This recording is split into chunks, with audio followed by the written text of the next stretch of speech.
Xabaringiz bor, Vazirlar Mahkamasining 2025-yil 28-apreldagi tegishli qaroriga muvofiq Maktabgacha va Maktab ta'limi vazirligi tomonidan umumiy o'rta ta'lim tashkilotlari pedagog xodimlari o'rtasida yil o'qituvchisi tanlovi o'tkazilmoqda. Ayni kunlarda mamlakatimizning barcha hududlarida mazkur tanlovning ikkinchi bosqichi bo'lib o'tmoqda. Samarqandda ham mazkur tanlovning ikkinchi bosqichiga start berildi.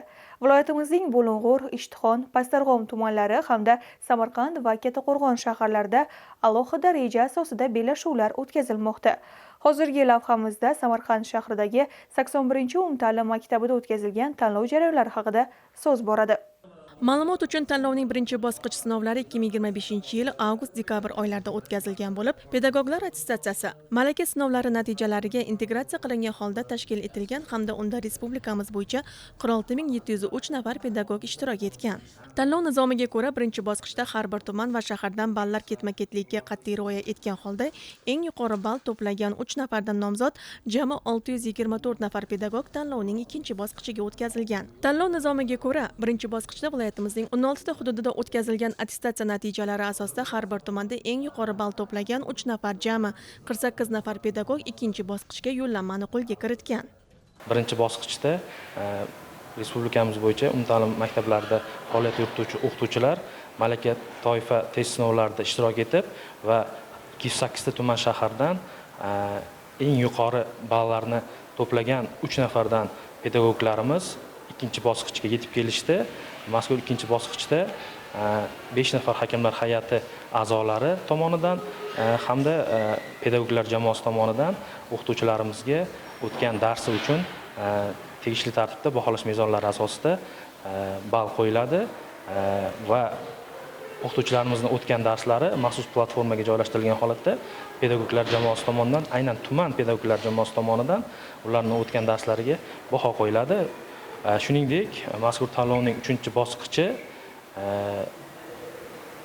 aprel-may oylariga mo'ljallangan bo'lib, mazkur bosqichda g'olib deb topilgan bir nafardan har bir tuman shahardan 208 ta tuman shahardan g'olib deb topilgan pedagoglarimiz bazaviy hisoblash miqdorining 1400 baravarida pul mukofoti bilan taqdirlanishi qaror bilan belgilangan.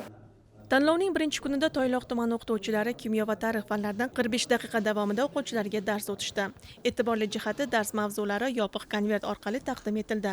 Bu esa tanlovning shaffof va teng imkoniyat tamoyili asosida o'tishini ta'minladi. Ikkinchi bosqichda menga 11-sinflarga tarix fanidan, jahon tarixi fanidan Hindiston mavzusi berildi.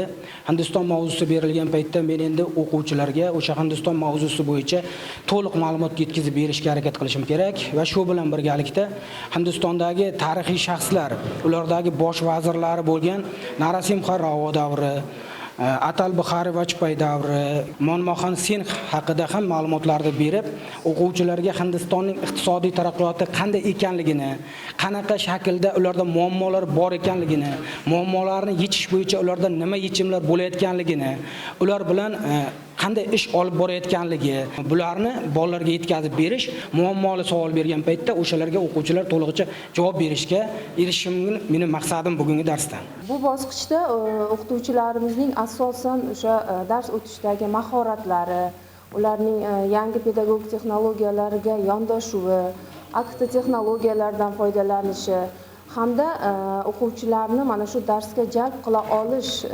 xususiyatlarini biz baholab boryapmiz. Bugungacha mana juda ham ajoyib ustozlarimizning juda ham chiroyli darslarini ko'rib o'tdik. Ushbu darslarda o'quvchilarning faolligi ta'minlanyapti. Bu jarayonda barcha ishtirokchilarni shu faoliyati shaffof baholanyapti.